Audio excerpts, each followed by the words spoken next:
We've got strawberry waffles. It's not a waffle.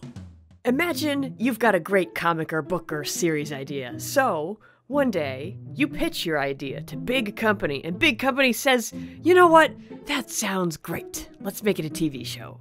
Sign here. You work for me. Here's some survival money, and these characters are mine now. Here's your show, loser. That is High Guardian Spice. And you know, I try to teach using good examples, but there's a limit. There comes a point where it's just, it's worth it to explain why something is bad. This is how we learn what not to do. And High Guardian Spice is sadly the perfect punching bag. Here's why. This bread again. Stock images smeared over with a mixer brush. Acceptable when nobody can tell you did it. We can all tell you did it. Horns, do they go here or here? We're not sure. Interactable objects are blatantly obvious. See also Scooby-Doo from 1969. Shadows, what shadows? Cleanup, what cleanup? Note for animators left on screen. Coloring errors. I'm not even looking for these, they're just kind of everywhere. Broken shading. Inexperienced composition and layout. When this show feels off to you and you can't pin down why, it's probably this. Useless headspace above characters, awkward framing that distances us from the focus of the shot, characters scaled too big or too small for the backgrounds, so much negative space. Perspective issues like, look at this! These have to be Goliath-sized pancakes. Do you realize if Aloe walked into the kitchen, her forehead would barely reach the countertop? And what is this? Is this cropped? Furry bait. Inconsistent line quality and thickness, premature vanishing, sudden appearances, clipping through backgrounds, clipping through characters, cropping, size inconsistencies that are nothing short of remarkable. In the same setting, item size and placement varies wildly. I'm curious what caused this, and so far, my best guess is the background artists were instructed to draw directly off of storyboards that had incorrect scaling. The key animators then compounded the problem by drawing characters at sizes that don't make sense. Or, I mean, I don't know. Maybe just the compositor put the characters and the backgrounds together and went, sure, that looks right. This is a recurring character? What the fuck? Roses.jpg, right there in the intro. Every time. Assets somehow become unlinked from each other. Hair shines flip when they should not. Auto-tune. You reach out to me. In-betweens missing parts. Foreground character on the bottom layer. Nobody truly knows how big Snapdragon's freckles are. This is my original species, antler horse, do not steal.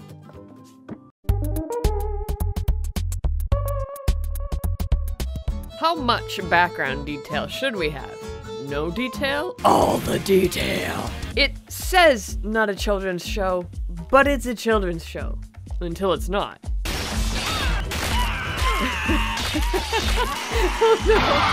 Oh no, it's really happening, yeah. Oh no. When fans of your show unironically rank side characters as their favorites, that's not a good sign. Amaryllis and Snapdragon carry the show.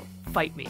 Amateur voice acting, we shouldn't pick on the voice actors. At least one of them is actually good, and for the rest, it's audibly clear this is their first major role ever. Their job is made even more difficult by the terrible script they're given. Speaking of which, the dialogue. The dialogue. A guy tried talking to me during lunch once, and an entire clam fell out of his mouth. Focus. Oh, go focus yourself. Besides general unnaturalness, dialogue constantly gets abused as an expositional tool to explain the world to us, or explain backstory to us. It's the worst. There could be a whole video about High Guardian Spice's poor writing. Witness the absolute chaos of intercutting 3 separate, unrelated character arcs with flashbacks from multiple points of view, all in the same episode. Get pelted with random information that never comes up again. Yeah, what's the point of this? I cannot tell if the writing starts terrible and improves to mediocre by episode 7, or if enough of my soul has died by the midpoint that it's all started to feel a little numb. The truly astounding aspect of High Guardian Spice is how it butchers any good thing it has going for it, like these lovely backgrounds, like some actually honest character moments, like mid-season fight choreography. There's reasons in here for people to like the show. You can like the show. But from a critical standpoint, it's a disaster. How? How does this happen? Let's start from the bottom. A lot of these smaller errors, that's a simple case of not proofreading. In animation, there's usually someone whose main job or entire job is to look for mistakes and fix them. It's inexcusable that after hundreds of hours that go into drawing this, such a minute but obvious mistake is allowed to exist. The sheer number of art typos in High Guardian Spice says a lot about the lack of money and amount of pressure on the production. The mistakes are almost passive-aggressive. It's the type of thing that happens because people are too overworked and not paid enough to care. But then there's the other type of mistake. Serious perspective and proportion problems. This is 100% on the artists. The only thing that fixes this is practice and study. However, 20-minute-long animations are complicated with many people involved, so it is entirely possible that these glaring issues are a result of zero communication between art departments. If your background artists don't have the ability to say, wow, look at this problem, please give me more accurate storyboards to use, or do you want me to adjust the background to make sense? Then guess what? The final product is borked. And if the animators can draw characters but don't understand perspective, then the result is... yeah. Since High Guardian Spice's animation is outsourced to Korea, that's normal by the way for this type of hand-drawn animation, it's a little easier to understand how problems with storyboard and background art get hard-coded into the final product. The Korean animators are just trying to follow instructions with what they're given. Rushed quality tells us that they're barely being paid to do even that, let alone fix other people's mistakes. Meanwhile, all of the weird composition is something that could have been avoided with a lesson in cinematography or photography. Even a little bit of film studies teaches you so much about how to not do this. Don't do this. The story writing suffers from common pitfalls for newer writers, many of which lie in the category of trying to do too much with too many characters. The whole show is a prime example of ambition outstripping resources and skill.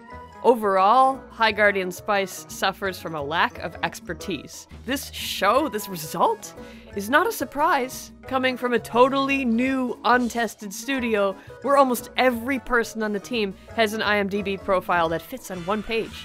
The weird part is some people know what they're doing, have worked on solid cartoons like Over the Garden Wall, Rick and Morty, Dogs in Space, but this salt pinch of prose is not enough to mentor a mass of beginners through their first major production, much less a first major production whose director is directing for the first time under a streaming service that had never made a piece of original content in its life. What did you expect? If it's any consolation, High Guardian Spice is far from the worst show that's come out of Crunchyroll Originals. 5 minutes of X-Arm will send you straight to the lowest circle of animation hell. It'll make you appreciate High Guardian Spice. It'd be nice to hear directly from one of the Spice artists what went wrong in the production pipeline to generate such a uniquely bad show. It's not unwatchable, it just feels amateur, maybe even a little angry. At itself, at the world. Unfortunately, because this is real life and not a poorly written cartoon, nobody's going to come on stage and monologue their internal failings to the media. And the folks who worked on High Guardian Spice are either contractually obligated to shush up, or not willing to burn bridges by talking about what in the world happened behind the scenes that resulted in this, when we could have had this. Special thanks to Cam, who suffered in solidarity with me through the entire show. You know how people go to war together? We have a bond now. We had to sit and talk about our feelings so we could sleep at night without the High Guardian Spice theme song haunting us. Sometimes I could still hear it calling to me.